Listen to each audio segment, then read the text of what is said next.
자, 먼저 오늘 하나님께서 우리에게 주신 말씀 함께 보도록 하겠습니다. 오늘 주시는 말씀 잠언 15장 13절로부터 17절까지 말씀입니다. 구약 926면 잠언 15장 13절로부터 17절까지의 말씀. 자, 이 말씀 우리 한 절씩 교독하고 마지막 17절 함께 합독하도록 하겠습니다. 마음의 즐거움은 얼굴을 빛나게 하여도 마음의 근심은 심령을 상하게 하느니라. 명철한 자의 마음은 지식을 요구하고 미련한 자의 입은 미련한 것을 즐기느니라. 고난받는 자는 그날이 다 험악하나 마음이 즐거운 자는 항상 잔치하느니라. 가산이 적어도 여호와를 경외하는 것이 크게 부하고 번뇌하는 것보다 나으니라. 채소를 먹으며 서로 사랑하는 것이 살찐 소를 먹으며 서로 미워하는 것보다 나으니라. 아멘. 자, 우리가 우주 시리즈 말씀을 함께 살펴보았습니다. 인생의 갈림길에서라는 전체 제목이었죠. 주제는, 핵심은 선택의 문제였습니다. 인생을 살다 보면 갈림길을 만나는데 우리가 무엇을 어떻게 선택해야 되는지, 그런 관점에서 함께 말씀을 살펴보았어요. 오늘은 마지막 시간이네요. 5주차입니다. 오늘의 핵심 주제는 행복에 관한 것입니다. 제목은 행복을 선택하기이지요. 이 제목에서도 알 수 있듯이 행복은 선택입니다. 이는 행복이 감정이 아니라 우리의 의지적인 선택의 결과라는 것을 의미합니다. 즉, 나의 삶을 그저 상황이나 환경에 내버려 두는 것이 아니라 적극적으로, 주도적으로 선택해 나갈 수 있다는 것을 의미하는 것입니다. 실제로 아침에 눈을 뜰 때 우리는 선택할 수 있어요. 오늘 하루를 행복하게 살 것인지 불행하게 살 것인지 선택할 수 있습니다. 이왕이면 행복하기로 선택하는 것, 지혜입니다. 중요한 거예요. 그런 의미에서 다시금 강조하면 행복은 감정이 아니에요. 행복은 느낌이 아닙니다. 행복은 의지적인 결정이며 선택이라 할 수 있습니다. 사탄도 이 사실을 누구보다 잘 알고 있어요. 그래서 사탄의 공격의 영역은 우리의 마음입니다. 겉으로는 건강을 공격하고 또 물질을 공격하고 그런다지만 그 중심은 마음이에요. 그런 것들을 통해서 우리의 마음을 공격하는 것입니다. 그런 일들로 우리의 마음이 무너지면 모든 것이 무너지기 때문이에요. 그런 상황 가운데 긍정이 아닌 부정을 선택하면 우리의 삶이 불행해지기 때문인 것입니다. 그래서 사탄은 그 무엇보다도 우리의 마음을 공격하는 것입니다. 만약 사탄의 속임수에 넘어가 원망과 절망이라는 감정을 선택하면 그 인생은 불행할 수밖에 없어요. 행복은 물 건너 갈 수밖에 없습니다. 그런 측면에서 행복을 선택한다는 것 중요합니다. 오늘은 행복을 선택한다는 것이 과연 무엇인지를 우리가 함께 살펴보려고 그래요. 무엇을 선택하는 것이 행복을 선택하는 것인지를 함께 살펴보려고 합니다. 그 첫 번째는 과거의 실패로부터 벗어나는 것, 그것이 행복을 선택하는 데 있어서 중요하다는 것입니다.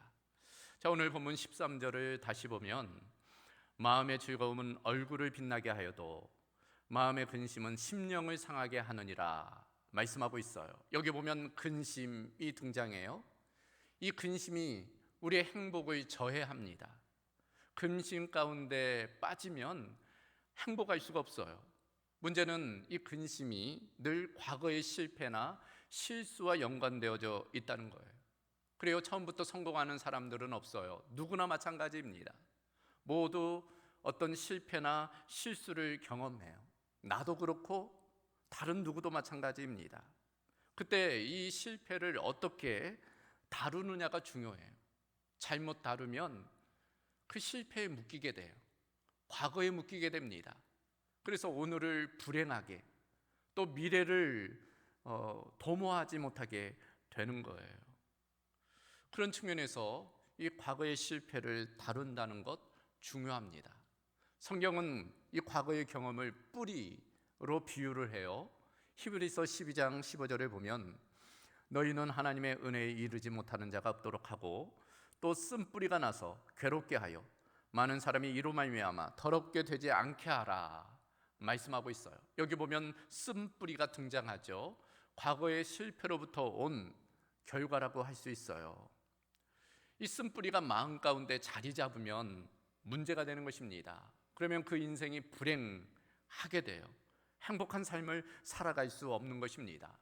따라서 우리의 마음을 한번 들여다볼 필요가 있어요. 어떤 쓴뿌리가 마음 깊이 자리 잡고 있는지를 돌아봐야 돼요. 방법은 하나님께 여쭤보는 거죠. 하나님께 물어보는 것입니다. 그럴 때 하나님께서는 그 문제를 깨닫게 해주세요. 깨달았다면 지체 없이 그 문제를 다루는 것, 지혜입니다. 이 뿌리라는 것이 땅속 깊이 감추어져 있잖아요. 그래서 발견하기가 어렵습니다. 우리의 마음의 쓴뿌리도 마찬가지예요. 그러나 방법이 있죠.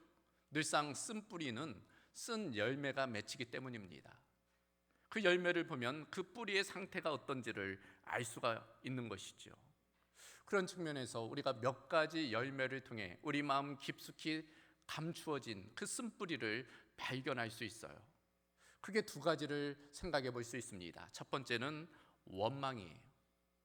과거의 실패나 어떤 실수가 원망이라는 열매를 맺힐 수가 있는 것입니다. 이 원망과 늘 함께 오는 것은 분노예요. 이 원망이 생기면 분노가 따라오는 것입니다. 이 원망과 분노가 삶을 불행하게 만들어요. 우리의 인생의 운전대를 사단에게 맡기는 것이 되는 것입니다. 그런 측면에서 이 원망과 분노의 문제를 다루어야만 합니다. 더 큰 문제는 마음속에 원망과 분노가 있으면 기도가 되지 않는다는 거예요. 기도 응답이 방해받는다는 것입니다. 그러므로 이 문제는 반드시 다루어야만 하는 것입니다. 어느 집사님이 손의 관절염 때문에 고통을 당하셨어요. 손이 오그라들고 마디마디마다 쑤시고 아프고 힘을 쓸 수가 없는 거예요. 악수하기도 어렵고 차문을 여는데도 불편함을 겪는 것입니다. 그러던 어느 날 주일 설교 때 목사님의 설교를 들었는데 그 중심의 말씀이 이 원망이나 분노가 하나님의 능력, 기도 응답을 방해한다는 그런 말씀을 듣게 된 거예요. 그래서 이 집사님이 한번 생각해 본 것입니다. 혹시 나도 그렇지는 않은지, 내 이 관절염의 원인이 혹시 어떤 원망이나 분노 때문인지는 아는지 자기를 한번 들여다본 거예요. 그랬더니 생각나는 일이 있는 거죠. 꽤 오래전 교회에서 한 집사님이 자기 돈을 떼먹고 도망친 거라. 그에 대한 원망과 증오가 그 마음 깊숙이 있다는 것을 깨닫게 되었어요. 그래서 그 문제를 놓고 하나님께 기도한 거예요. 그래서 하나님께서 용서할 수 있는 마음을 주신 것입니다. 그래서 용서하기 시작한 거예요. 그랬더니 마음이 평안해진 거죠. 근데 어느 순간 보니 자기 손이 통증이 점차 사라지는 거예요. 손가락이 자연스러워지고 힘이 생기고 그러면서 계속적으로 용서하다 보니까 어느 순간 이 손가락이 정상화 되었다는 것입니다. 하나님의 능력이지요. 그러니까 몸이라는 것이 늘 마음과 연관되어져 있는 것입니다. 우리도 마찬가지. 과거의 일로 인한 어떤 원망과 분노가 우리를 불행하게 만들 수 있는 것입니다. 그것이 하나님과의 관계도 깨뜨리고 기도의 응답도 방해할 수 있는 거예요.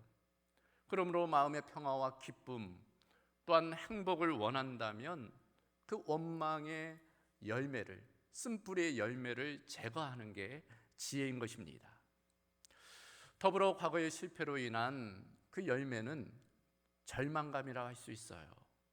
그 실패를 경험하면 실망과 절망이 밀려옵니다. 문제는 그 절망감이 또 다른 실패를 가져온다는 거예요. 실패의 악순환입니다. 그러면 불행한 인생을 살게 돼요. 미래를 도모하지 못하는 것입니다. 늘 위축되어져 있고 또 낙심되어 살아가는 것입니다. 우리는 그 과거를 털어버려야 돼요. 언제까지 그 과거의 실패감, 절망감에 묶여 살아갈 수는 없는 것입니다. 늘상 사탄은 그걸 통해서 우리를 공격하는 거지요.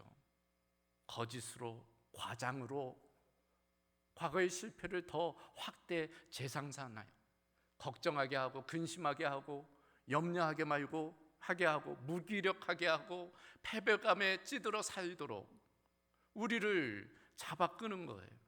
그걸 끊어내는 것이 필요합니다. 어떻게 그럴 수 있을까? 하나님께 맡기는 거예요. 온전히 하나님께 의탁하는 것입니다. 그럴 때 하나님께서 새 일을 시작하시는 것입니다. 그리고 하나님은 우리를 향한 계획이 있으세요. 우리가 하나를 실패하면 하나님은 두 번째 계획을 시작하십니다. 두 번째만이 아니라 세 번째, 네 번째 계획을 준비하고 계세요. 하나의 문이 닫히면 또 다른 문이 열려지게 되는 거예요. 그것이 하나님의 역사입니다. 그러므로 우리는 과거의 실패로 인한 절망감에서 벗어나야 돼요. 과거는 과거일 뿐이에요. 그것이 오늘을 사는 우리에게 영향을 미치게 내버려둬서는 안 됩니다. 우리의 인생의 손잡이를 사단에게 맡겨서는 안 돼요. 하나님께 맡기고 새롭게 나아가야 돼요. 미래를 향해서 도모해 나가야 되는 것입니다. 그런 측면에서 과거의 실패를 벗어나야 돼요. 함께 따라해 보겠습니까? 과거의 실패로부터 벗어나라.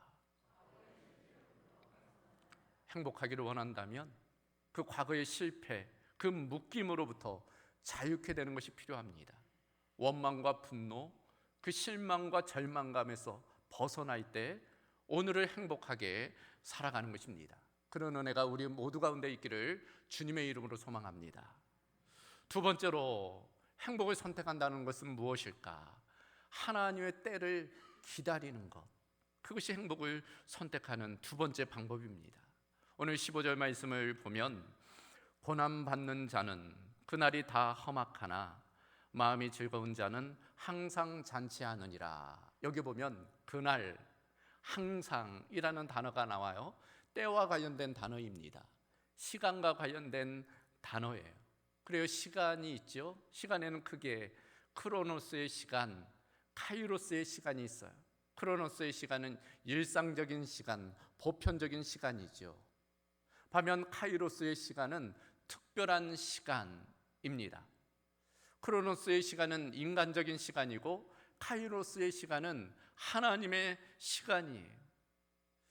그런데 왜 사람들이 불행할까? 그 이유를 들여다보면 그 하나님의 시간, 그 카이로스의 시간, 그 하나님의 때, 하나님의 타이밍을 알지 못하고 너무 쉽게 포기하기 때문이, 그 하나님의 때를 기다리지 못하기 때문이, 쉽게 포기하기 때문에 절망하고 낙심하며 불행한 삶을 살아가는 것입니다. 그러나 행복한 삶을 살기를 원한다면 포기하지 말고 하나님의 때를 기다릴 줄 알아야 돼요. 하나님의 타이밍, 그 카이로스의 시간을 기다려야 되는 것입니다. 그래요, 모든 일에는 하나님의 때가 있어요. 하나님의 타이밍이 있습니다. 모든 일은 그 하나님의 시간표대로 돌아가게 되어 있어요. 그러므로 우리는 그 하나님의 시간을 기다려야 되는 것입니다. 많은 사람들, 모든 일이 자기 시간표대로 당장 이루어지기를 원해요. 그래서 그 일이 이루어지지 않으면 낙심하고 절망합니다. 그러나 하나님의 타이밍, 하나님의 때를 기다릴 줄 안다면 그런 상황 가운데서도 낙심하지 아니하고 소망을 발견할 수 있는 것입니다.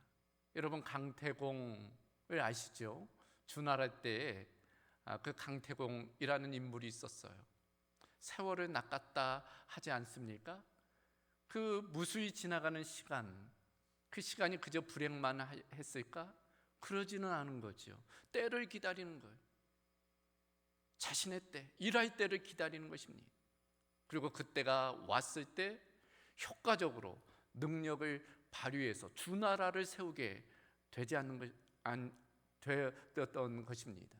우리도 마찬가지예요. 그 하나님의 때를 기다리는 것이 필요합니다. 그 때를 기다리지 못하면 원망하고 분노하게 돼요.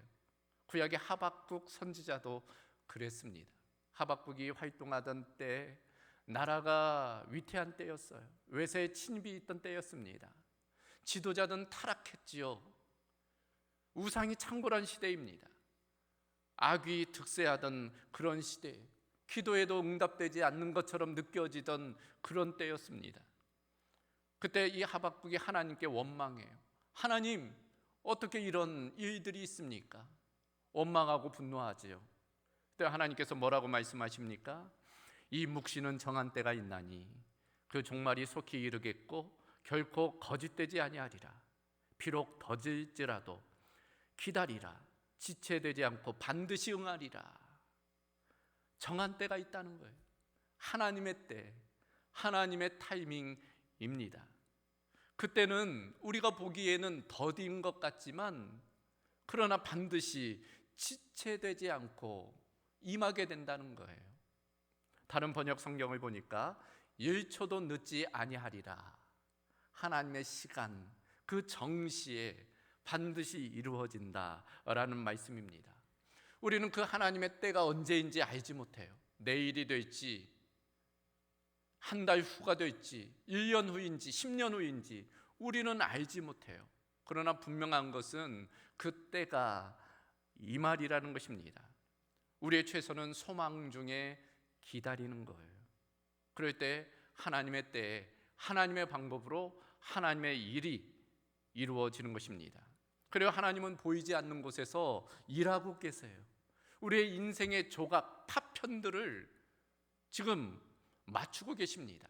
마치 퍼즐을 맞추듯이 조각조각은 어떤 모양인지 알지 못하지만 그러나 때가 되면 그 전체의 모양이 드러나듯 지금도 하나님은 어느 곳에선가 우리의 인생의 조각들을 맞추어 가시는 거예요.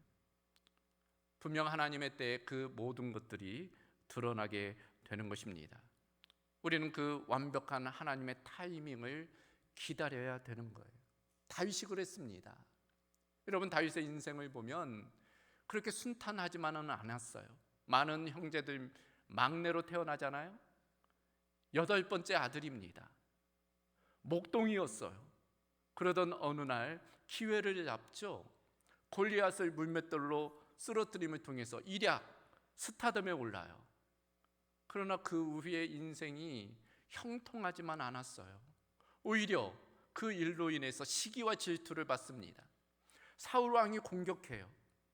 죽이려고 합니다. 그것을 피해서 광야로 도망치죠. 동굴에서 몇 날 며칠을 지내고 굶기를 밥 먹듯 하게 됩니다. 어느 날인가는 나라에 있을 수 없어서 외국으로 도망치죠. 블레셋 원수 나라에 도망쳐서 미친 척해요. 침을 질질 흘립니다. 그러니까 떨어질 대로 떨어지는 거예요. 그럼에도 불구하고 다윗의 위대함은 그런 상황 가운데에서도 하나님을 놓지 않았다는 거예요. 하나님을 향해서 그는 이렇게 고백합니다. 나의 앞날이 주의 손에 있습니다. 주님, 제 눈에는 당장 아무것도 보이지 않습니다. 칠흑같이 캄캄합니다. 그러나 하나님은 보이지 않는 곳에서 일하고 계시는 줄로 믿습니다. 적당한 때에 하나님께서 반드시 이 모든 것들을 바꾸어 주실 줄로 믿습니다. 그런 고백이라 할 수 있습니다. 결국 어떻게 되었어요? 정말 하나님의 때, 하나님의 방법으로 그 다윗은 이스라엘의 왕이 되었던 것입니다. 우리도 마찬가지 그런 측면에서 우리는 하나님의 때, 하나님의 타이밍을 기다릴 줄 알아야 돼요. 그것을 위해서는 하나님의 타이밍에 대한 두 가지 이해가 필요합니다. 그 첫 번째, 하나님은 전체 그림을 보신다는 거예요. 그래요, 우리는 부분만 보죠. 그러나 하나님은 전체를 보십니다. 우리는 하나님의 방법을 이해하지 못할 때가 있어요. 하나님의 방법이 우리의 상식과 맞지 않을 때도 있습니다. 그러나 결국에는 하나님께서 전체 그림을 보시기 때문에 하나님께서 그 모든 것들을 조각조각 맞추어 가시는 것입니다. 그러니까 조급해서는 안 돼요. 하나님께서는 우리를 위한 최선의 일들을 하고 계시다는 것을 우리가 인정하고 기다릴 줄 알아야 됩니다. 그런 측면에서 하나님에 대한 믿음이 필요해요. 하나님의 타이밍에 대한 신뢰가 필요합니다. 우리의 눈에 보이지 않는다고 해도 하나님은 역사하고 계시다는 그런 믿음이 있어야 되는 것입니다. 그래, 어두운 터널을 지나가고 있을 수 있어요. 사방을 보아도 아무런 변화의 조짐이 보이지 않을 수도 있습니다. 아무리 따져봐도 막막하기만 할 때가 있습니다. 그러나 하나님은 우리가 이 문제가 닥치기 훨씬 이전부터 우리를 위한 계획이 있으셨어요. 조각을 이미 맞추고 계셨습니다. 그 중에 지금 우리는 한 조각을 통과하고 있는 부분이지요. 그러므로 하나님께 맡기고 기도하는 거예요. 그럴 때 하나님의 때, 하나님의 방법으로 하나님께서 역사해 주시는 것입니다. 두 번째로 하나님의 타이밍에 대한 이해, 그것은 인생은 진행형이라는 거예요. 우리는 과거와 현재만 알아요. 그러나 하나님은 미래까지 아십니다. 어제와 오늘과 내일까지 하나님은 다 아세요. 우리가 가야 할 그 목표 지점까지 하나님 모두 아시는 거예요. 그곳으로 우리를 지금 이끌어 가시는 것입니다. 우리를 만들어 가시는 거예요. 때로는 그것을 위해서 고난이 필요하다면 고난을 주실 때가 있어요. 그 이유는 분명하지요. 우리를 정금같이 나오게 하기 위함입니다. 우리의 믿음이 단련되고 우리의 성품이, 인격이 성장할 수 있도록, 성숙할 수 있도록 그런 시간들을 허락하신다는 것입니다. 그런 측면에서 우리의 인생은 완료형이 아니에요. 진행형이 아닙니다. 진행형입니다. 지금이 끝이 아니라는 거예요. 이후로 더 나은 모습으로 우리는 성장하게 되는 것입니다. 여러분, 토기장이가 진흙을 빚는, 그릇을 만드는 그런 모습을 본 적이 있으시죠? 토기장이가 진흙을 빚어가요. 그러나 빚을 때 원하는 모양이 안 나올 때가 있어요. 그러면 어떻게 합니까? 포기하나요? 그렇지가 않아요. 다시금 진흙을 반죽을 이기고 다시금 빚기 시작합니다. 몇 번이라도 계속 반복해요. 그리고 결국에는 자기가 원하는 모습이 나오면 완성이 되는 거예요. 우리도 마찬가지입니다. 우리의 인생은 진행형이에요. 하나님이 우리를 빚어가고 계십니다. 전체 그림, 하나님이 원하시는 방향으로 우리를 이끌어 가신다라는 그런 믿음이 있다면 지금 당장에 어려움이 있어도 불행하지 않은 거예요. 하나님이 우리를 만들어 가신다는 소망이 있기 때문인 것입니다. 그런 측면에서 인생의 행복하기를 원한다면 하나님의 때를 기다려야 하는 것입니다. 따라해 보겠습니까? 하나님의 때를 기다려야 합니다. 하나님의 때를 기다리며 또 하나님과 동행하는 저와 여러분이 될 수 있기를 주님의 이름으로 소망합니다. 이제 마지막으로 인생을 행복하게 사는 비결, 그것은 좋은 관계를 만드는 것입니다. 16절 17절 말씀 다시 보면 가산이 적어도 여호와를 경외하는 것이 크게 부하고 번뇌하는 것보다 나으니라. 채소를 먹으며 서로 사랑하는 것이 살진 소를 먹으며 서로 미워하는 것보다 나으니라. 이 말씀의 중심은 관계에 관한 거예요. 행복의 관건은 관계라는 것입니다. 그래요, 정말 그런 것 같습니다. 사람들이 어느 때 가장 기쁘고 행복할까? 관계가 평안할 때예요. 관계가 좋을 때입니다. 반면 어느 때 가장 힘들고 어려울까? 관계가 어려울 때죠. 갈등하고 반목할 때입니다. 그러니까 사람의 행복과 불행의 중심에는 관계가 있어요. 좋은 관계가 행복한 삶을 이끌어가는 것입니다. 그래서 그런 말을 하잖아요. 직장에서도 일이 힘든 것이 아니라 관계가 힘들다고. 정말 힘든 것은 관계라고. 직장만 아니에요. 가정도 마찬가지입니다. 부부관계가 불편하면 가정은 지옥이에요. 그러나 부부관계가 원만하고 좋으면 가정은 천국입니다. 같은 가정인데 왜 이런 차이가 있어요? 관계의 차이입니다. 관계에 따라서 가정이 천국도 되고 지옥도 되는 거예요. 오르락 내리락 하는 것입니다. 그래서 백범 김구 선생님이 그런 말씀을 하셨어요. 지옥을 만드는 방법은 간단하다. 가까이 있는 사람을 미워하면 된다. 천국을 만드는 방법도 간단하다. 가까이 있는 사람을 사랑하면 된다. 모든 것이 다 가까이에서 시작된다. 그러니까 천국과 지옥의 핵심은 관계에 있다는 거예요. 사랑하느냐 미워하느냐에 따라 천국을 또 지옥을 맛볼 수 있다는 것입니다. 그런 측면에서 행복하기를 원한다면 관계를 점검할 필요가 있어요. 먼저는 수직적인 관계입니다. 하나님과의 관계이죠. 수평적인 관계예요. 사람들과의 관계입니다. 더불어 나 자신과의 관계가 원활해야 되는 것입니다. 만약 관계가 불편하다면 개선하기 위해 노력해야 돼요. 왜 불편한지 불편한 원인을 찾아야 되겠죠. 또 무엇이 관계를 깨뜨렸는지 그 이유를 찾아보는 것입니다. 그리고 그 원인과 이유를 제거해야 돼요. 그럴 때 마음의 기쁨과 평안, 행복을 경험하게 되는 것입니다.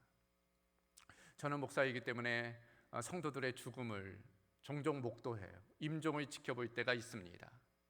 그런 와중에 임종하는 성도들이 아쉬워하고 한탄하는 경우들을 보게 돼요.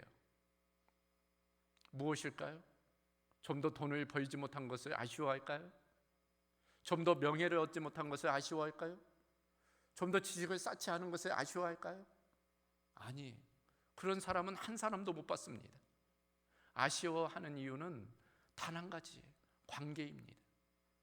더 많이 사랑하지 못한 것에 대해서, 용서하지 못한 것에 대해서, 용서를 구하지 못한 것에 대해서 아쉬워하는 거예요. 자녀들에게 사랑하지 못한 것을, 이웃에게 사랑하지 못한 것을 후회하는 것입니다. 관계와 관련되어져 있어요. 마찬가지입니다. 우리가 하나님 앞에 서게 될 거예요. 마지막 때에 그리스도의 심판대 앞에 서게 될 것입니다. 하나님은 이렇게 묻지 않으실 거예요. 너는 왜 좀 더 벌지 못했느냐? 너는 왜 좀 더 권력을 쥐지 못했느냐? 지식을 쌓지 못했느냐? 그렇게 묻지 않으실 거예요. 오히려 하나님께서는 너는 얼마나 사랑하다 왔느냐? 얼마나 섬기다 왔느냐? 얼마나 용서하고 살았느냐? 화목하고 살았느냐? 라고 물으실 거예요. 왜냐하면 그것이 천국에서의 삶에 중요하기 때문이죠. 이 땅에서의 관계가 천국에서의 상과 영향을 미치기 때문인 것입니다. 그런 측면에서 행복하기 원한다면 좋은 관계를 맺어야 돼요. 먼 데 있는 게 아니에요. 아프리카에 있는 사람들이 우리를 불행하게 만들지 않잖아요. 늘 가까이에 있어요. 가족입니다. 직장의 동료예요. 함께 신앙생활하는 성도들입니다. 서로를 더 많이 이해하고 용납하고 섬기고 사랑한다면 우리는 행복한 그런 삶을 살아갈 수 있는 것입니다. 행복하기 원한다면 좋은 관계를 만드는 것입니다. 따라해 보겠습니까? 좋은 관계를 만들어야 합니다.